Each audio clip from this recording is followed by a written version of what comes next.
Salut les héros, c'est le Frisson FC.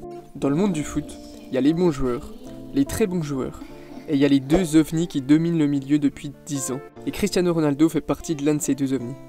Alors on va pas tergiverser, refaites une dernière série d'abdos et travaillez votre meilleure célébration, parce qu'aujourd'hui, on va découvrir 5 anecdotes sur Cristiano Ronaldo.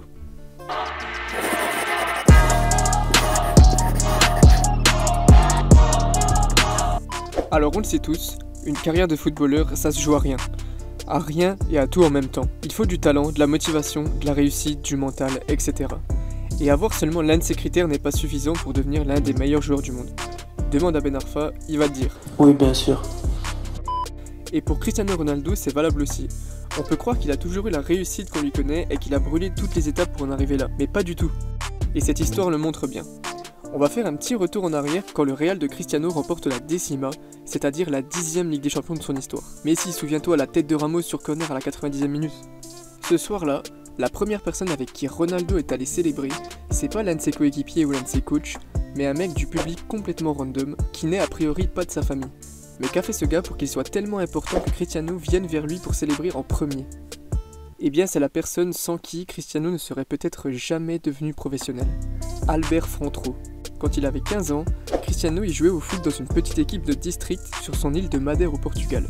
Il jouait attaquant de pointe aux côtés d'un garçon très talentueux également, ce fameux Albert Frantero. Les deux attaquants avaient déjà tapé dans l'œil de plusieurs recruteurs. Un jour, un recruteur du Sporting Lisbonne est venu voir l'équipe de Cristiano jouer et a lancé un défi à tous les joueurs. Celui qui marquera le plus de buts lors du match gagnera un ticket pour venir faire un essai au Sporting Lisbonne.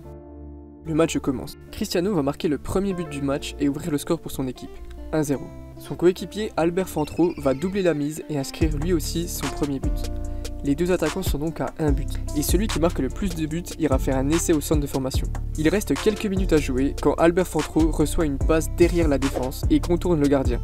Il est face au but, il n'a plus qu'à la pousser au fond. Cristiano est juste à côté. Et là, au lieu de marquer, Albert Frantero il va donner le ballon à Cristiano pour que ce soit lui qui puisse marquer ce but. Le but était complètement vide. Cristiano marque et va donc aller faire un essai au Sporting qui sera concluant et il va ensuite signer un contrat. Et tout ça, c'est grâce à Albert Frantero. Sans Albert Frantero, il n'aurait peut-être jamais fait d'essai au Sporting Lisbonne. Et sa carrière aurait pu être totalement différente. Quand on lui a demandé pourquoi il avait fait ça, Albert Frantero il a répondu que tout simplement, il trouvait que Cristiano était meilleur que lui et qu'il avait beaucoup plus de potentiel et de chances de devenir professionnel. Franchement, respect. Albert Frantero, il ne joue plus au foot mais il est toujours très proche de Cristiano. Il est au chômage mais il a quand même une énorme maison offerte par CR7, qui n'a pas oublié. Benassia et Cristiano. Cette anecdote est racontée par Mehdi Benassia, qui est un défenseur marocain de la Juve dans l'émission Le Vestiaire. D'ailleurs, si vous aimez les anecdotes sur les joueurs, je vous recommande cette émission qui est vraiment cool. Un soir de match à l'extérieur, Benassia et Ronaldo étaient tous les deux sur le banc parce qu'ils avaient un match de Ligue des Champions dans 3 jours et que le coach faisait tourner. Ronaldo n'a joué que 10 minutes et Benassia n'a pas joué. Après le match, dans le bus des joueurs qui retournent à Turin, Benassia reçoit un message de Cristiano. Il lui demande « Et tu vas faire quoi là maintenant ?» Benassia, un peu sceptique, il lui répond « Ben, il est minuit, je vais rentrer chez moi avec ma famille. » Et Cristiano va lui répondre « Est-ce que ça te dirait pas de venir faire une petite séance à la salle? Je n'ai pas transpiré. » Et c'est là que Benassia s'est rendu compte que Cristiano c'était vraiment un malade. Il a essayé de lui expliquer qu'il était minuit, qu'il était fatigué, qu'il avait juste envie de rentrer et de regarder la télé. Finalement, Benassia n'y est pas allé. Mais quand les joueurs sont sortis du bus, tous en costard pour rentrer chez eux, Cristiano, il était en short basket, la musique dans les oreilles, et il partait s'entraîner à la salle. À minuit, un soir de match. Tous les joueurs qui ont côtoyé Ronaldo le respectent encore plus pour cette éthique de travail qui est vraiment absolument incroyable. La prochaine histoire que je vais vous raconter comporte 2 anecdotes. Ouais, je sais, me remerciez pas, c'est gratuit, abonne-toi quand même. Nous sommes pendant l'été 2003, lors d'un match amical entre Manchester United et le Sporting Lisbonne, qui avait pour seul but de faire signer Cristiano Ronaldo, jeune pépite de 18 ans à l'époque. D'ailleurs, les consignes de Ferguson à l'issue du match sont claires. Le vol de retour pour l'Angleterre ne décollera pas tant qu'un certain Cristiano Ronaldo de 18 ans n'aura pas signé pour les Red Devils. C'est une véritable révélation. Le match se passe très bien et Cristiano fait un match incroyable. Cristiano va ensuite rencontrer l'entraîneur légendaire des Red Devils, la légende Sir Alex Ferguson. L'entretien se passe bien et le transfert est conclu. 18 millions d'euros et l'assurance de jouer au moins quelques matchs. Ferguson va donc faire venir un avion pour que Cristiano puisse venir avec sa famille à Manchester. Cristiano arrive à Manchester mais sans valise. Et là Ferguson lui demande « Mais pourquoi tu n'as pas tes valises ?» Pourquoi il n'avait pas ses valises? Cristiano n'avait pas compris à quel point Sir Alex Ferguson misait sur lui. Il croyait qu'il s'agissait juste d'un transfert qui aurait lieu à partir de la saison prochaine, comme se font souvent les transferts pour les jeunes joueurs. Mais Ferguson lui assure qu'il le veut maintenant, il en a vraiment besoin. Il va donc s'entraîner avec sa nouvelle équipe, reprendre un avion, prendre ses affaires et revenir à Manchester. Quand il arrive à Manchester, Ferguson lui demande quel numéro il veut porter. Cristiano, il avait le numéro 28 à l'époque, et il lui demande s'il peut conserver ce numéro. Et là, Sir Alex Ferguson lui répond « Non, le numéro 7 est beaucoup mieux pour toi. » Le numéro 7 mythique de Manchester United, est-ce que vous vous rendez compte? Un numéro 7 qui a été porté par George Best, Eric Cantona, David Beckham, etc. Quand t'as 18 ans, que t'arrives dans un club tel que Manchester United et qu'on te propose directement le numéro 7, tu te rends compte que t'es vraiment une révélation et qu'il mise énormément sur toi. Et c'est là que Cristiano Ronaldo s'est vraiment rendu compte que Manchester United voulait faire de lui sa nouvelle star. Cette anecdote est sûrement l'une des plus prenantes que j'ai pu voir sur Cristiano Ronaldo, de Mike Clegg, qui est très réputé parce qu'il partage la même éthique de travail que Cristiano Ronaldo. Il l'a regardé droit dans les yeux et il lui a dit « Écoute, je veux devenir le meilleur joueur du monde, est-ce que tu peux m'aider ?» Mike Clegg y raconte que c'était pas la première fois qu'un joueur venait vers lui pour lui demander une telle requête, mais que c'était la première fois qu'il sentait un tel enthousiasme chez un joueur. Il savait que Cristiano Ronaldo savait ce qu'il disait et qu'il voulait vraiment devenir le meilleur et qu'il allait s'en donner les moyens. Et là, une relation très forte est née entre le préparateur et son joueur. Il était en permanence derrière lui pour essayer de le faire progresser, tous les jours.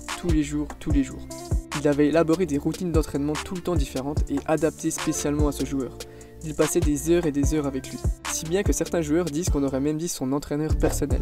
He would try anything and he would sort out what he didn't like and what he did like.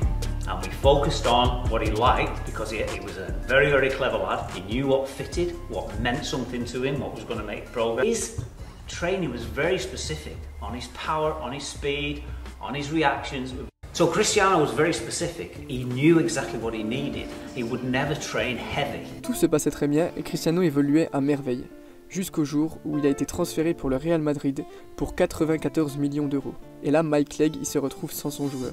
Il raconte qu'il a ressenti un énorme vide, parce qu'il savait que jamais il ne retrouverait un joueur avec une telle volonté de progresser comme Cristiano l'avait. Il se retrouvait donc avec des tonnes et des tonnes de documents sur le dos et des entraînements élaborés pour Cristiano, qu'il ne pourrait jamais remettre à aucun joueur.